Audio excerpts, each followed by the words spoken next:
Nomor 54. Relasi melahirkan relasi. Komunitas membentuk komunitas.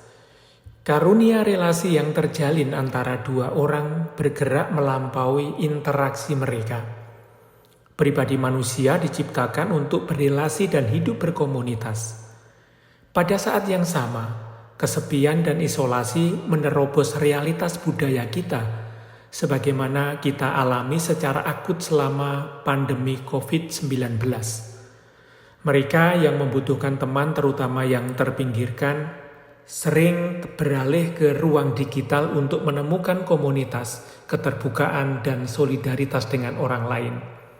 Sementara banyak yang telah menemukan penghiburan dengan terhubung di ruang digital dengan orang lain, yang lain merasa bahwa keterhubungan di ruang digital tidak memadai.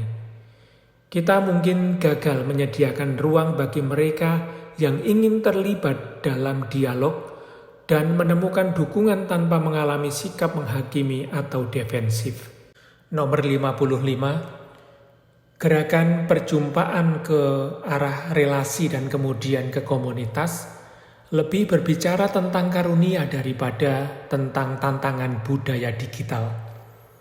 Terkadang komunitas online terbentuk ketika orang menemukan kesamaan dalam ruang bersama melawan orang lain di luar mereka, musuh ideologis yang sama.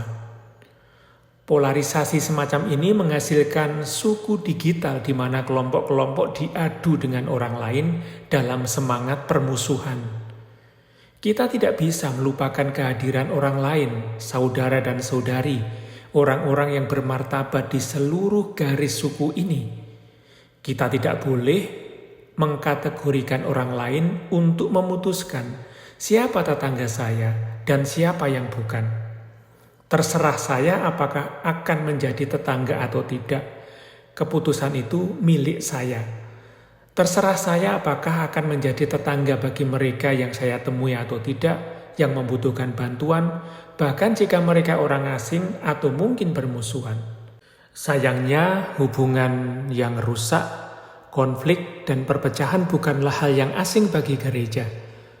Sebagai contoh, ketika suatu kelompok yang menamakan diri mereka Katolik menggunakan media sosial untuk memicu perpecahan, mereka sesungguhnya tidak berperilaku sebagaimana seharusnya komunitas Kristiani berperilaku.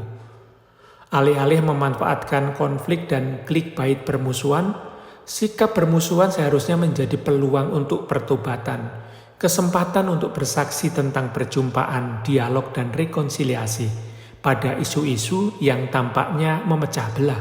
Nomor 56. Keterlibatan di media sosial harus melampaui pertukaran pendapat pribadi atau persaingan perilaku. Aksi sosial yang dimobilisasi melalui media sosial memiliki dampak lebih besar dan seringkali lebih efektif dalam mengubah dunia daripada perdebatan dangkal mengenai ide-ide. Perdebatan biasanya dibatasi oleh jumlah karakter yang diizinkan dan kecepatan orang bereaksi terhadap komentar. Belum lagi argumen ad hominem emosional, serangan yang diarahkan pada orang yang sedang berbicara terlepas dari topik utama yang sedang dibahas. Berbagi ide itu perlu, tetapi ide saja tidak akan berhasil. Ide-ide tersebut harus menjadi daging. Tindakan harus menyuburkan tanah hari demi hari. Belajar dari orang Samaria yang baik hati, kita dipanggil untuk memperhatikan dinamika ini.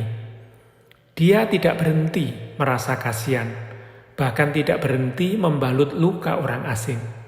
Dia melangkah lebih jauh, membawa pria yang terluka ke penginapan dan mengurus perawatannya sampai tuntas. Melalui dinamika tersebut, relasi kepedulian dan benih komunitas yang terjalin antara orang Samaria dan orang yang terluka diperluas ke pemilik penginapan dan rumah tangganya. Sebagaimana ahli Taurat, kita juga melalui kehadiran kita di media digital diundang untuk pergi dan melakukan hal yang sama. Dan dengan demikian mempromosikan kebaikan bersama. Bagaimana kita bisa membantu menyembuhkan lingkungan digital yang beracun? Bagaimana kita bisa mempromosikan keramahan dan kesempatan untuk penyembuhan dan rekonsiliasi. Nomor 57, keramah tamahan dibangun di atas keterbukaan untuk berjumpa orang lain. Melaluinya kita menyambut Kristus yang menyamar sebagai orang asing. Untuk itu komunitas digital harus berbagi konten dan minat tetapi juga bertindak bersama dan menjadi saksi untuk persekutuan. Sudah ada banyak komunitas peduli yang signifikan dalam konteks digital. Misalnya ada komunitas yang berkumpul untuk mendukung orang yang sedang sakit, kehilangan, dan kesedihan, serta komunitas yang mengumpulkan dana untuk seseorang yang membutuhkan, dan mereka yang memberikan dukungan sosial dan psikologis di antara anggota. Semua upaya ini dapat dianggap sebagai contoh kedekatan digital. Orang yang sangat berbeda satu sama lain dapat terlibat dalam dialog aksi sosial online. Mereka mungkin terinspirasi oleh iman atau sedikit terinspirasi oleh iman. Bagaimanapun, komunitas yang dibentuk untuk bertindak demi kebaikan orang lain adalah kunci untuk mengatasi isolasi di media sosial. Nomor 58, kita bisa berpikir lebih luas lagi. Jejaring sosial bukanlah sesuatu yang tidak bisa kita apa-apakan lagi. Kita bisa mengubahnya. Kita bisa menjadi pendorong perubahan, membayangkan model baru yang dibangun di atas kepercayaan, transparansi, kesetaraan, dan keterbukaan.